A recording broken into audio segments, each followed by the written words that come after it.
Thurgood, Peter, great to be back talking about the 2024 campaign, especially now as it's really started. The general election has essentially started. It's the longest general election we're probably ever going to have. After New Hampshire, we see where the candidates are. Peter, who do you think is better positioned right now, the current president or the former president? Well, I think for the first time, I'm feeling, some little pangs of optimism for President Biden. I think he could be well positioned to take advantage of the chaos that surrounds Trump. But I still have just grave doubts about whether his campaign team at the intimate level is ready for combat. They've shown no inclination so far. So what type of combat do you see is needed to take on Donald Trump?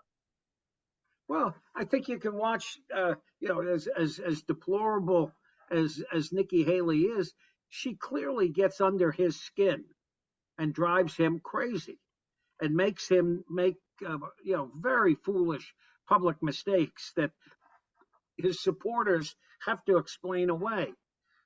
If the vice president could do something similar, could start to mock him and start to get under his skin, I think that'd be very useful. Joe doesn't have to do it. That's the role of the vice president. Get into the gutter and start swinging a little bit, and I think Trump would just go nuts.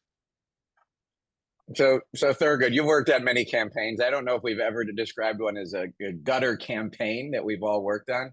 Is that what's needed this time around? Is this really what we got to look forward to for the next 10, 11 months or so?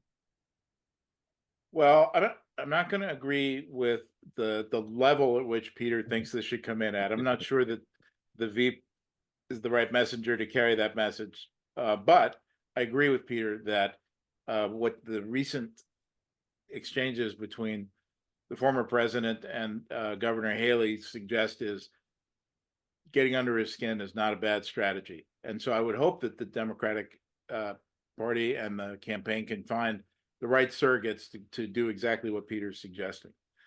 But the problem with our surrogates is who've gone after Trump, they've all been Republicans. We relied on poor befuddled Bob Mueller. Give us Josh Bolton. Give us anybody, Liz Cheney. Give us anybody but a Democrat. And we sit there and say, well, this is deplorable. It's unfortunate that he uses that kind of language. And come on, guys. I mean, either we get into the battle and we take this on, or this is going to be a very uncomfortable fall. But so Peter, I'd like to see more fighting spirit, the way Peter is suggesting, on the one hand, but at least for the time being, it's pretty helpful to have Republicans carrying this anti-Trump message. Frankly, I do wonder how many of these same Republicans will still be voicing those kinds of complaints come fall. Well, one of the way this election is shaping up, the narrative is that, the Trump campaign is all about anger, right? Is it, the country should be angry about where we are in immigration, what's going on at the border. The country should be angry about what's happening with crime, even though the statistics don't back it up. The country should be angry about what's going on with the economy and inflation, even though it's getting better now.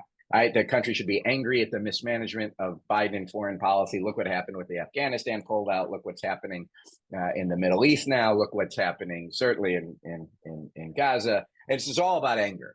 And then the Trump campaign, or the Biden campaign, it's about fear, right? We should be afraid of what would happen if Trump wins. We should be afraid of what's going to happen to democracy. We should be afraid about what's going to happen to a continuing assault on women's reproductive rights. We should be afraid of what's happening just in society. There's literally talk of civil war, probably overblown, but that is where that fear talk is going.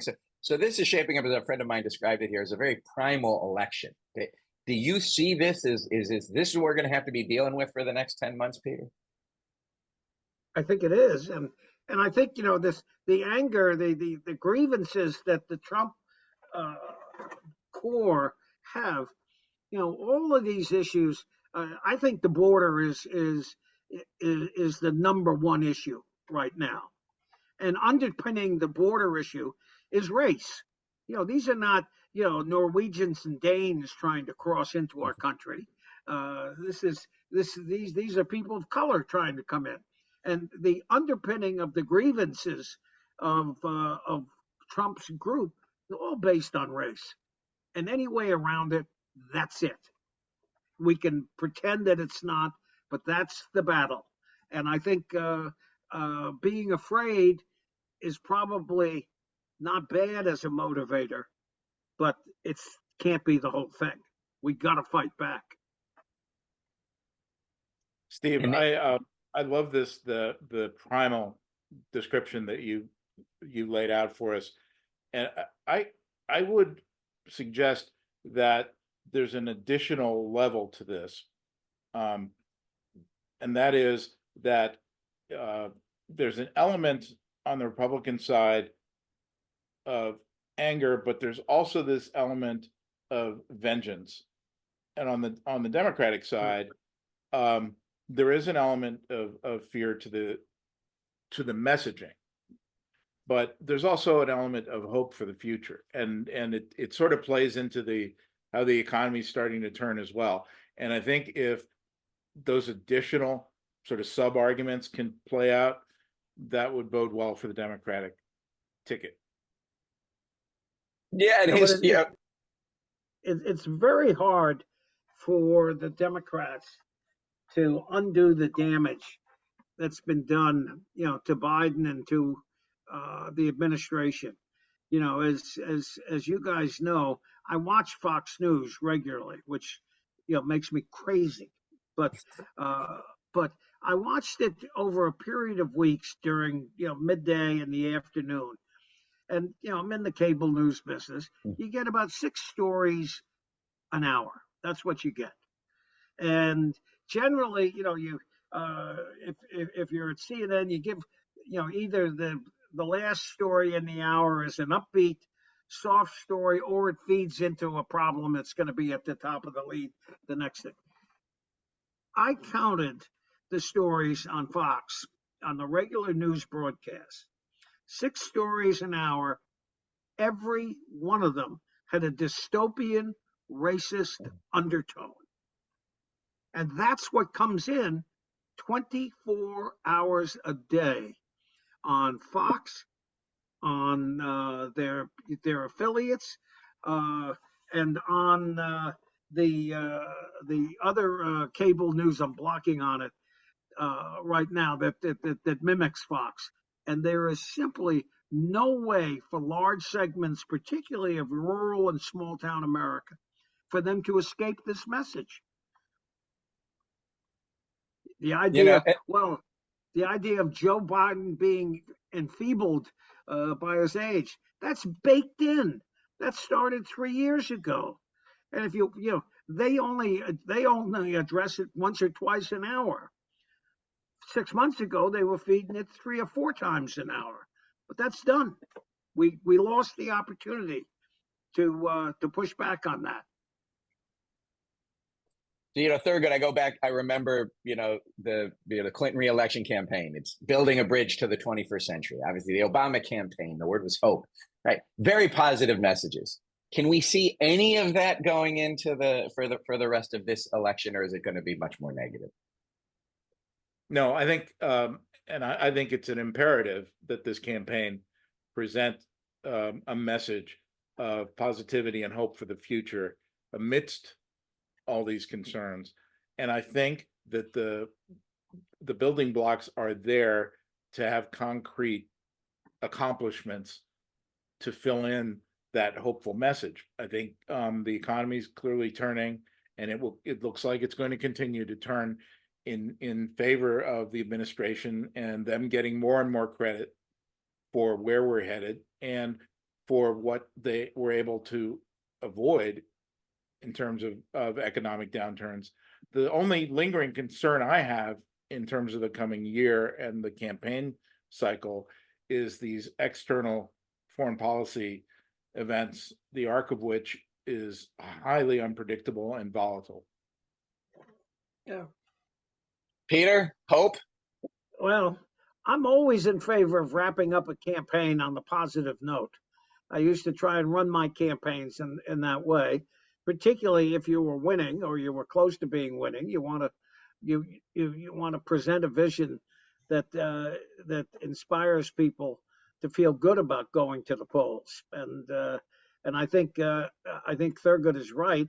There are building blocks out there for this administration to take some honest credit for the accomplishments.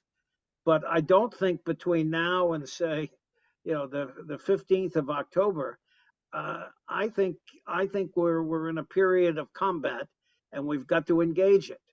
And we need, and everybody's got to do it. I went nuts.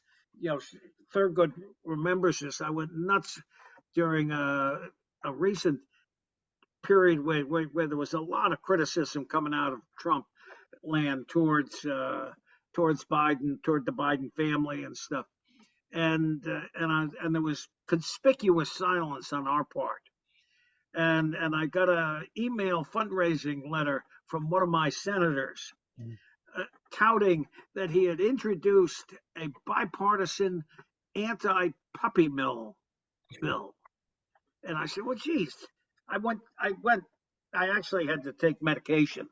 I mean, it was just the idea that that's the issue that is, one of our guys is talking about. We need somebody who's getting up to defend our administration, to defend the many policies that have changed people's lives. I mean, the idea that Trump can get away with trashing Obamacare when the tens of millions of people are better for it, and they know it, and we've got to take it on. And we don't, but hopefully we will. And before we close, I just make very clear: Peter is not in favor of puppy mills. Okay, that's not the not the message. It's a horrible thing. It's a horrible thing, and I hope that that there can be a bipartisan consensus on that. But if that's the best my senator can come up with, that's it. All right, well, we'll do this again. Great being back together again. We'll see you soon. See you soon.